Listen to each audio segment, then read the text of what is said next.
Salut les Richman et les Richwomen. Alors aujourd'hui, pour le défi 27 jours, 36 livres, donc la 11e vidéo, je vais vous présenter le livre Uncommon Sense, Common Nonsense de Jules Godard et Tony Eklund. Donc déjà, on peut remarquer le jeu de mots assez sympa. Ensuite, donc, ce livre il est composé de 5 parties. Donc Winners and Losers, Strategy and Tactics, Organization and Management, Biases and Remedies, and Application and Example. Donc c'est un livre qui est plutôt conséquent. Déjà si vous voulez voir la tête des auteurs, donc Jules Godard, comme on le voit ici, Business School de Londres, voilà. Et bien évidemment, qui a étudié en France, hein, Jules Godard, c'est un Français. Et Tony Eklund, aussi Business School de Londres, et puis je crois que c'est un Anglais. Voilà. Bref, donc je voulais vous dire quoi? Je voulais vous dire que ouais, il fait à peu près 230 pages, donc voilà. Donc bon, comparé à celui dont j'avais parlé tout à l'heure, hein, la vidéo numéro 10, c'est le double à peu près. Hein. Enfin, non, c'est moins que le double, j'exagère. Mais bref, on est quand même sur du pragmatique, on est quand même sur du concret. C'est comme vous pouvez le voir, à chaque fois il y a des trucs du style, il y a un titre, puis il y a un sous-titre plus punchy, par exemple The Search for Excellence, puis il y a quand même pas mal de schémas. Bref, c'est quand même, ça c'est bien fait. Ça c'est bien fait. Alors, si on veut en parler plus concrètement. Donc dans la partie 1, on a comment gagner par sa singularité. Donc ça c'est un truc qui revient assez souvent. N'essaie pas d'être meilleur que les autres, essaie d'être différent. Voilà. C'est un truc assez intéressant. Donc ce qui montre c'est que gagner c'est avoir, j'avais envie de dire, assumer sa singularité et perdre son conformisme. Parce que justement ce qu'il dit c'est que les gagnants ont des singularités. Les perdants, eux, par contre, ont des schémas standards. Voilà. Donc les perdants veulent être compétitifs alors qu'ils devraient plutôt faire confiance à leur propre imagination. Donc on est vraiment dans voilà, misez sur vous les gars. Arrêtez de regarder le voisin, misez sur vous. C'est vraiment un message, je trouve, très positif. Donc bien sûr, après on retrouve des trucs très connus. Hein. Le succès, c'est la valeur, non pas le profit. Les gagnants cherchent ce dont les autres ont besoin. Les gagnants diffèrent des perdants sur les méthodes.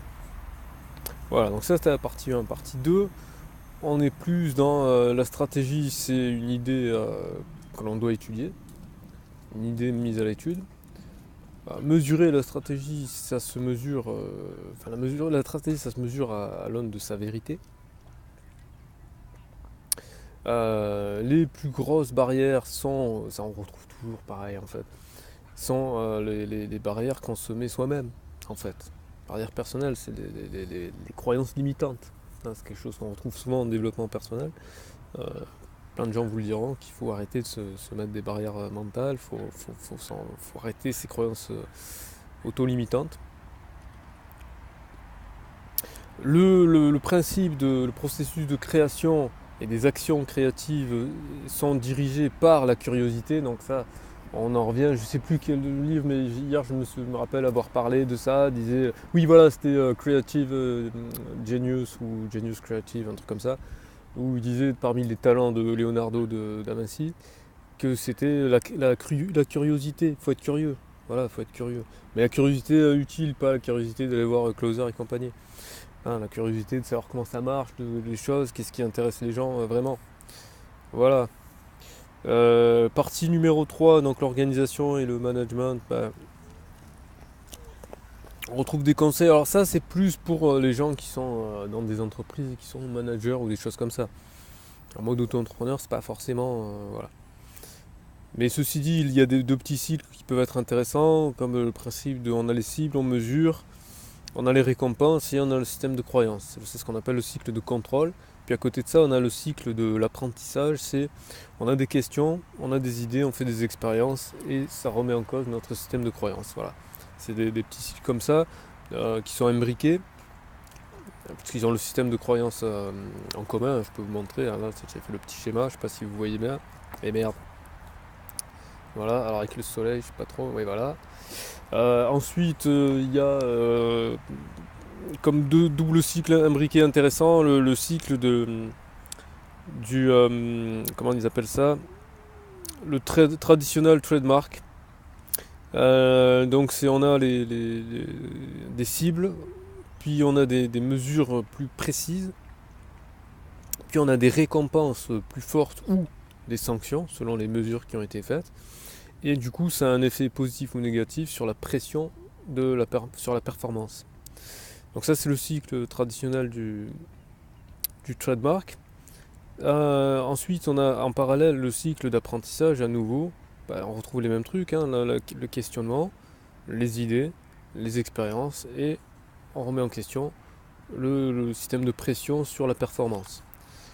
La partie 4, c'est tout ce qui est les biais et les remédiations qu'on peut faire. Alors moi, il y a un truc que j'aime bien, c'est le système des 4 vertus, transformer les valeurs en vertus. Donc la prudence, la justice, la tempérance et le courage.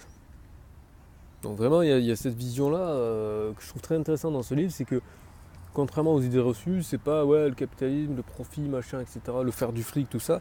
Non, non, non, c'est apporter de la valeur et des valeurs, les transformer en vertu. Donc c'est vraiment une vision très éthique, je trouve, et très intéressante. Voilà, il y a un autre truc aussi, un concept que c'est du chaos qu'émergent les choses importantes. Et enfin, la 5e partie, c'est les applications et les exemples. Donc on retrouve les cycles de contrôle, les cycles d'apprentissage. On retrouve les découvertes des dépendances. Donc définir ses attentes, penser directement dessus, naviguer selon le voyage qu'on s'est fixé, le cap qu'on s'est fixé, donner du sens à ce voyage, à cette vision, à ce chemin, dire les histoires, hein,